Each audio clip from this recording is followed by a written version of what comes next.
السلام علیکم رحمۃ اللہ وبرکاتہ. یہ حضرت کون معلوم نہیں. انہوں اللہ والے بہت بڑا علم حاصل کر رہیں گا. انہوں تبلیغی والے کے پیچھے پڑ گئی. یا تو ان کو تبلیغ والے کون کی تبلیغ میں جماعت میں چلو کرو بولا نہیں تو انہوں جماعت میں چل کو نہیں. دو میں سے ایک مسئلہ ہو کو رہیں گا. انہوں ان کے پیچھے پڑی. انہوں اچھا کریں سے معلوم نہیں, غلط کریں سے معلوم نہیں, کیا بولنا چاہ رہی معلوم نہیں. یہ مجھے تو سمجھ میں آیا نہیں. اللہ کے ولی کو اللہ کے دین کے کام کرنے والے ان کو کیا بول رہی ہیں سمجھ میں آ رہا نہیں. انہوں کیا کر رہی ہیں کچھ سمجھ میں آ رہا نہیں. مجھے تو سمجھ میں آیا نہیں.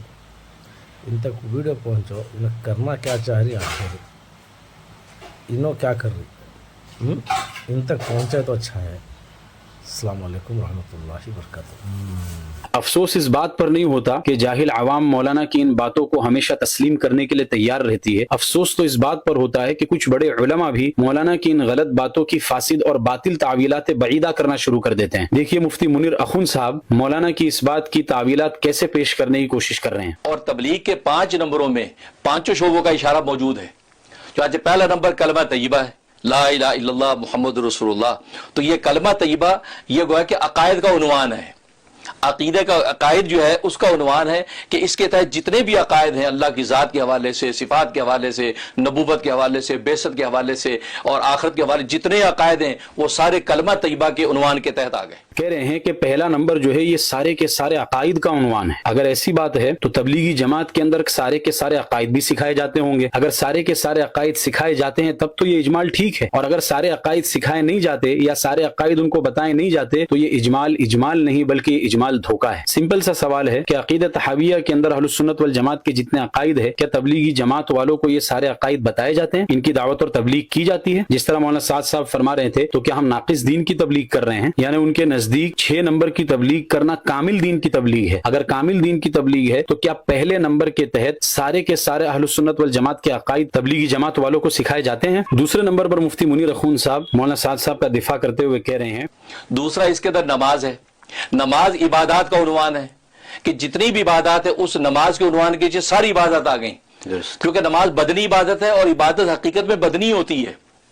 مالی عبادت تو مال تو اس کے قائم مقام کیا جاتا ہے, تو لہٰذا بدنی عبادت نماز کے نیچے روزہ بھی آ گیا, زکوٰۃ بھی آ گئی, حج بھی آ گیا, ساری عبادات نماز کے نیچے آ گئی, کیونکہ نماز سب سے افضل عبادت ہے اور حقیقی عبادت ہے ہی نماز, کیونکہ باقی ساری مشروط ہیں.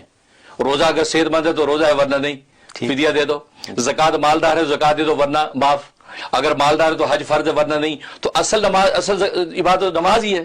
تو اس نماز کے نیچے ساری عبادتیں آ گئیں کہ چونکہ نماز جو ہے یہ سب سے اہم اور سب سے افضل عبادت ہے, اس لیے دوسری ساری کی ساری عبادتیں اسی کے ضمن میں آ گئی. روزہ, حج, زکوٰۃ وغیرہ سب کے سب نماز ہی کے ضمن میں آ گیا. تو اس کا جواب یہ ہے کہ اللہ تعالیٰ نے 27 جگہ پر نماز کے ساتھ میں زکوٰۃ کو قرآن کے اندر ذکر فرمایا. اقیم الصلاۃ آتوا الزکاۃ, اقیم الصلاۃ آتوا الزکاۃ, اقامت صلاۃ ایتاء زکاۃ. تو اللہ تعالیٰ بھی قرآن کے اندر صرف نماز ہی کو ذکر کر دیتے, زکوٰۃ کو اس کے ساتھ میں ذکر کرنے کی ضرورت ہی کیا تھی؟ پھر مفتی منیر صاحب کہہ رہے ہیں کہ باقی ساری عبادتیں مشروط ہیں. مال ہوگا تو زکوٰۃ ہے, مال ہوگا تو حج ہے, صحت مند ہے آدمی تو روزہ ہے. اسی طرح نماز بھی تو مشروط ہے. اگر حائضہ ہے تو نماز نہیں ہے, نفاس کے اندر عورت ہے تو نماز نہیں ہے, آدمی اتنا ذرا بیمار ہو گیا کہ وہ لیٹ کر اور اشارے سے بھی نماز نہیں پڑھ سکتا تو اس کے لیے بھی نماز نہیں ہے, تو نماز بھی مشروط ہو گئی. تو دوسری ساری عبادتوں کو یہ کہہ دینا کہ یہ ساری کی ساری مشروط ہے اس وجہ سے اس کے ذکر کرنے کی ضرورت نہیں ہے اور نماز سب سے اہم ہے, نماز مشروط نہیں ہے, یہ بات مفتی صاحب کی غلط ہے.